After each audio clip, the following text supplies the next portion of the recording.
আসসালামু আলাইকুম ওয়া রাহমাতুল্লাহি ওয়া বারাকাতুহু। আলহামদুলিল্লাহি রাব্বিল আলামিন ওয়াস সালাতু ওয়াস সালামু আলা আশরাফিল আমবিয়া ওয়াল মুরসালিন ওয়া আলা আলিহি ওয়া আসহাবিহি আজমাইন। আম্মা বাদ। ইকুইটি আয়োজিত বাংলাদেশে মিশনারি তৎপরতা, সমস্যা ও উত্তরণের উপায় শীর্ষক ওয়েবিনারের আজকের সম্মানিত সভাপতি, মডারেটর, আলোচকবৃন্দ এবং পৃথিবীর বিভিন্ন প্রান্ত থেকে যারা শুনছেন, আমি শুরুতেই আপনাদেরকে আন্তরিক মোবারকবাদ জানাচ্ছি, ধন্যবাদ জানাচ্ছি যে একটি জাতীয় এবং আন্তর্জাতিক বলবো একটি গুরুত্বপূর্ণ বিষয়কে সামনে উপস্থাপন করার জন্য। আসলে বিচ্ছিন্নভাবে নানাজন নানাভাবেই প্রচেষ্টা করেছেন, কিন্তু ইকুইটি এত চমৎকার ভাবে বিশ্ববরেণ্য অনেক স্কলারদেরকেও এনেছেন যারা এই বিষয়গুলো নিয়ে গবেষণা করছেন, দীর্ঘদিন পড়াশোনা করছেন, কেউ হয়তো সুপারভাইজ করছেন তার স্টুডেন্টদেরকেও, এরকম আমি জানি যারা এখানে রয়েছেন। তো অত্যন্ত গুরুত্বপূর্ণ একটি বিষয়ে আমাকে কিনোট স্পিকারের দায়িত্ব দেওয়ার জন্য আমি কৃতজ্ঞতাও প্রকাশ করছি। তবে একই সাথে শুরুতেই এটাও জানিয়ে নেই যে আসলে দীর্ঘ এক সপ্তাহ ধরে আমি শারীরিকভাবে অসুস্থ থাকায় আপনাদের হয়তো আশানুরূপ বক্তব্য আমি নাও দিতে পারি, সেজন্য ক্ষমা সুন্দর দৃষ্টিতে দেখবেন। তারপরেও আমার যথাসাধ্য আমি চেষ্টা করেছি যতটুকু সম্ভব আপনাদের সামনে উপস্থাপন করতে। আমি আসলে পাওয়ার পয়েন্ট প্রস্তুত করার মতো হয়নি, আমি মৌখিক ভাবেই বলছি। অতএব যারা আলোচক তারা যদি নোট করতে চান সেটা নোটের উপর ভিত্তি করে বলতে পারেন। তবে আমার বিশ্বাস এখানে এমন কিছু আলোচক রয়েছেন, ইনশাল্লাহ আমরা তাদের পয়েন্টও নোট করব, কারণ হচ্ছে অনেক বড় স্কলার গবেষক এখানে রয়েছেন আলহামদুলিল্লাহ। তো আমি সংক্ষিপ্ত ভাবে শুধু একটা ডেটা আপনাদের সামনে উপস্থাপন করি, এটা দিয়ে ভূমিকা দিয়ে তারপর আমি আমার আলোচনায় যাব। তো আমাদের এখানে যেটা বলা হয়েছে যে বাংলাদেশে মিশনারি তৎপরতা, সমস্যা উত্তরণের উপায়।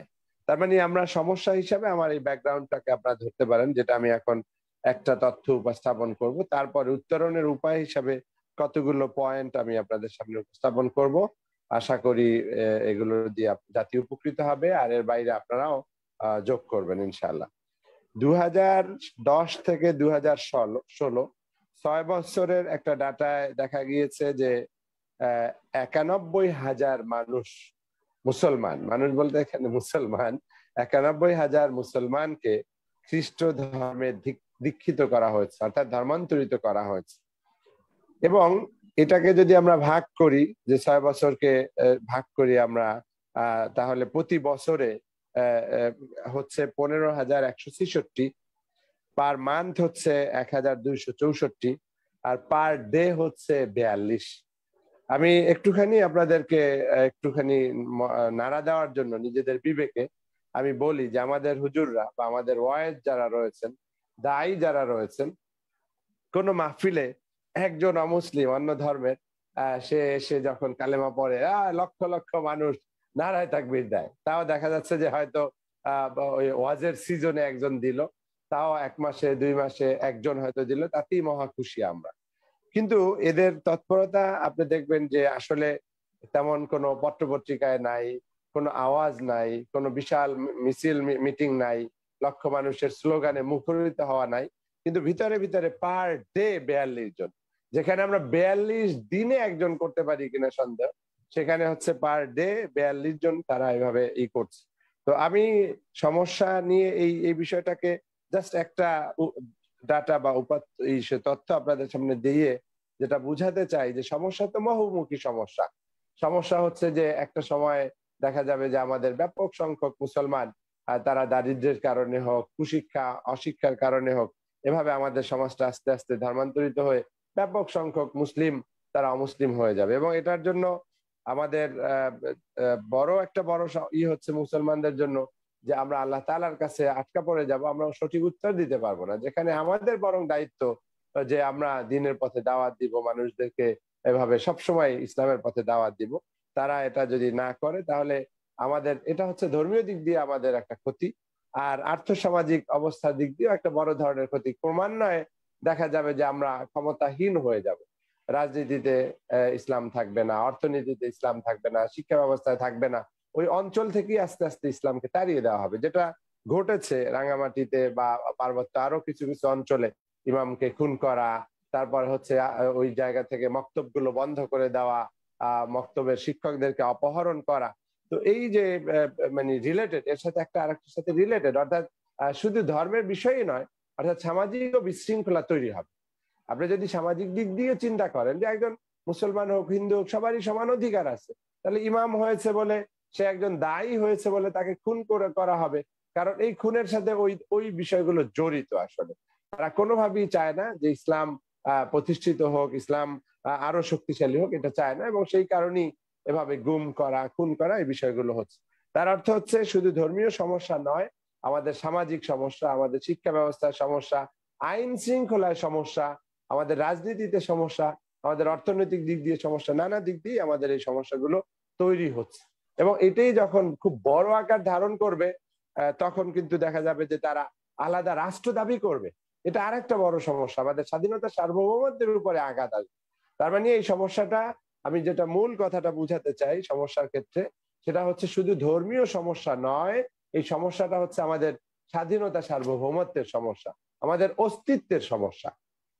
তাহলে আমরা কি করতে পারি, আমাদের এই অবস্থায় উত্তরণের কি উপায় আছে?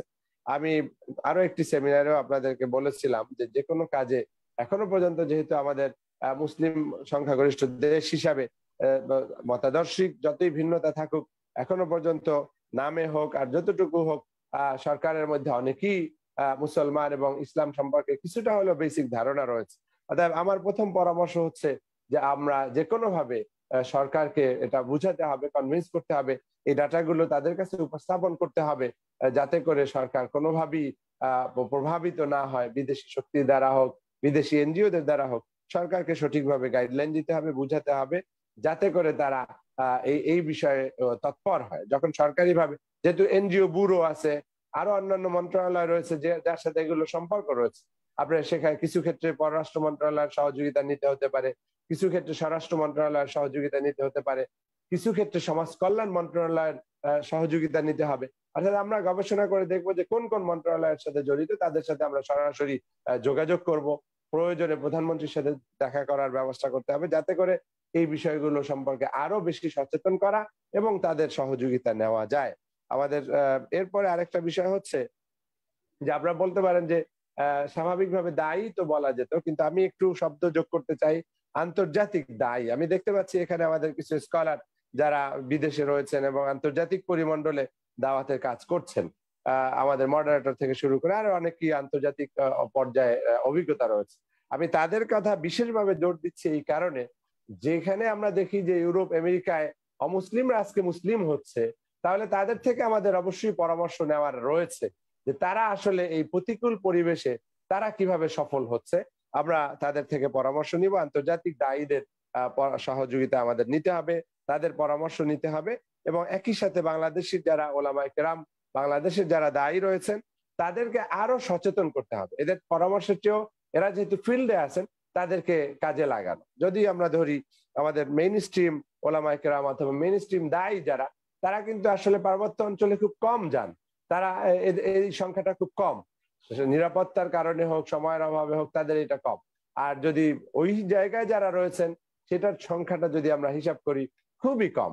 কোন জরিপে দেখা গেছে 30 জন 40 জনের মতো রয়েছেন যারা আসলে ওইখানে দাওয়াতের ময়দানে কাজ করছেন। তো এই সংখ্যাটা বাড়াতে হবে, অথবা বাংলাদেশের যারা বড় বড় দায়ী রয়েছেন এই বাংলাদেশের মেইন ল্যান্ডে, তাদেরকে আসলে উদ্বুদ্ধ করে আমাদেরকে পার্বত্য অঞ্চলগুলোতে আরো বেশি বেশি করতে হবে, এবং ওই জায়গার ওলামায়ে কেরামদের সাথে বাংলাদেশের মূলধারার ওলামায়ে কেরাম এবং দায়ীদের সাথে সম্পর্ক আরো বাড়াতে হবে। এরপরে আরেকটি বিষয় আমি বলছি, সেটা হচ্ছে যে যেটা আমরা বলি দাওয়া আল মেসালিয়া, যেটা হচ্ছে উদাহরণ দিয়ে দাওয়াত। অর্থাৎ এখানে যেমন এনজিও কার্যক্রম, এটা হয় কিন্তু তাদের বিভিন্ন সাহায্যের নামে, গরিব দারিদ্র বিমোচনের নামে, শিক্ষা দেওয়ার নামে। আমি সব জরিপ আপনাদের সামনে দিচ্ছি না, অনেক তারা এই মিশনারি স্কুল রয়েছে, তারা তারা বলে যে আমরা জ্ঞানের আলো ছড়াতে এসেছি, তারা বলে আমরা অসহায়কে সাহায্য করতে এসেছি, দারিদ্র বিমোচন করতে এসেছি, তারা বলে আমরা সাহিত্য করার জন্য এসেছি, এটা স্টাডির জন্য এসেছি।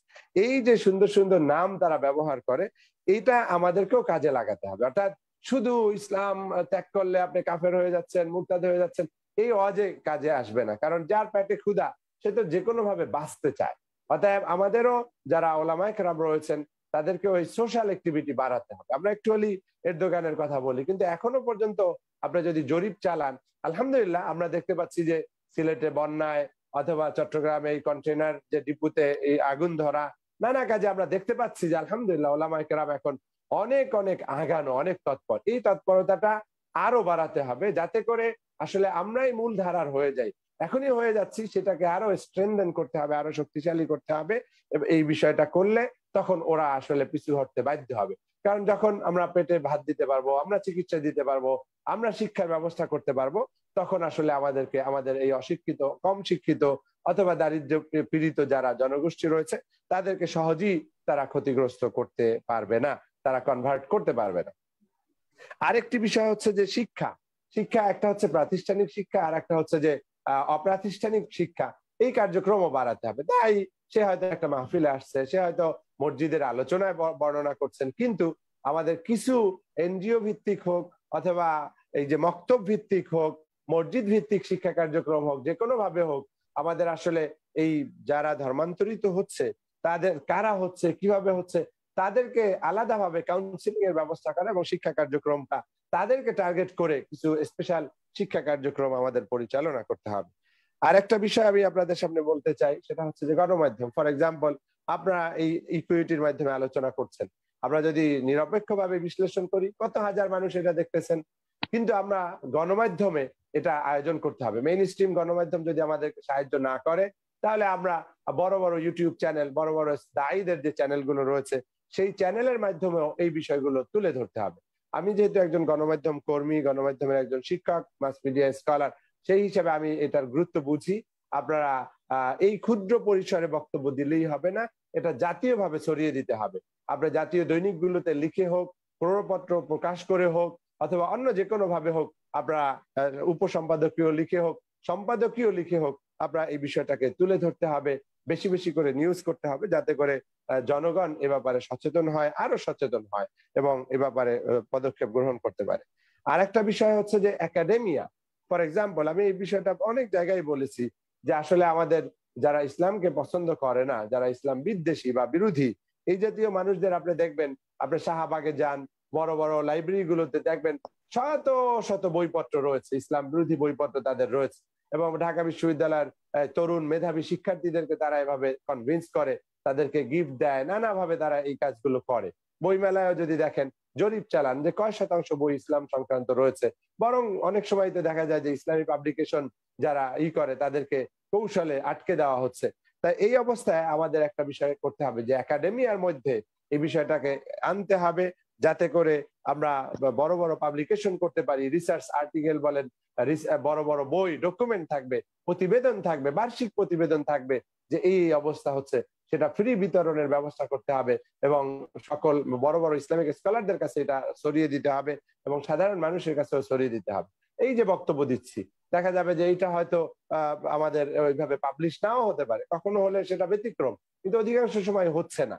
তাহলে মানুষের কাছে ডকুমেন্টের বিষয় দরকার। একটা মানুষ আলোচনা শোনে, কয়েকদিন পরে ভুলে যায়, কিন্তু একটা পাবলিকেশন যদি থাকে তখন সেটা তাদের অনেক বেশি কাজে লাগবে। তো সেজন্য আমি আপনাদের কাছে অনুরোধ জানাবো যে এটা একাডেমিক কিছু পাবলিকেশন করার জন্য ব্যবস্থা করতে হবে, রিসার্চ পাবলিকেশন করতে হবে, বাংলায় করতে হবে, ইংলিশে করতে হবে এবং আরবিতেও করতে হবে। যারা আমাদের মধ্যে ইসলামিক রয়েছেন, বিশেষ করে মধ্যপ্রাচ্যের অনেক ইসলামিক স্কলার রয়েছেন, তাদেরকে ওই বিষয়টা পৌঁছে দিতে হবে, জানিয়ে দিতে হবে, যাতে করে আন্তর্জাতিক ভাবেও যারা ইসলাম নিয়ে কাজ করছেন দাওয়াতের ময়দানে অথবা অন্য যে কোনো পদ্ধতিতে, তারা সহযোগিতার হাত বাড়িয়ে দেন, তারা ইসলামিক এনজিওর কার্যক্রম জোরদার করেন, তারা এদেশে লোক পাঠান, তারা সরকারের কাছে অনুরোধ জানান। বিদেশি সৌদি আরব থেকে, সৌদি যদি তারা পররাষ্ট্র মন্ত্রণালয় থেকে আমাদের পররাষ্ট্র মন্ত্রণালয়কে সতর্ক করে বলে, আমাদের কথার চেয়ে তাদের কথাটা বেশি গুরুত্ব তারা দিবে। তো এই জন্য আমি মনে করি যে আসলে এই বিষয়টাকে কোনোভাবে হালকা ভাবে নেওয়ার সুযোগ নেই। আমরা এটাকে খুব সিরিয়াসলি নিতে হবে এবং ওইভাবেই জোরালো ভাবে আমাদের কার্যক্রম পরিচালনা করতে হবে। আমি সেজন্য আপনাদের এই ক্ষুদ্র আয়োজনে সংক্ষিপ্ত সময়ে আমি অসুস্থ হওয়া সত্ত্বেও যতটুকু পেরেছি আমি কিছুটা ইনপুট দেওয়ার চেষ্টা করেছি। আমি ভুল হলে আল্লাহ তাআলার কাছে ক্ষমা চাই। আর আপনারা আশা করি কিছুটা হলেও কিছু ইনপুট পেয়েছেন। আমরা অন্যান্য স্কলারদের মাধ্যমে আমরা আরো অনেক বিষয়ে সচেতন হতে পারবো, জানতে পারবো ইকুইটিকে আবারও ধন্যবাদ, দর্শক শ্রোতাকে ধন্যবাদ, সকলের দোয়া চাই এবং বাংলাদেশকে আল্লাহ তাআলা হেফাজত করুন এই দোয়া করি।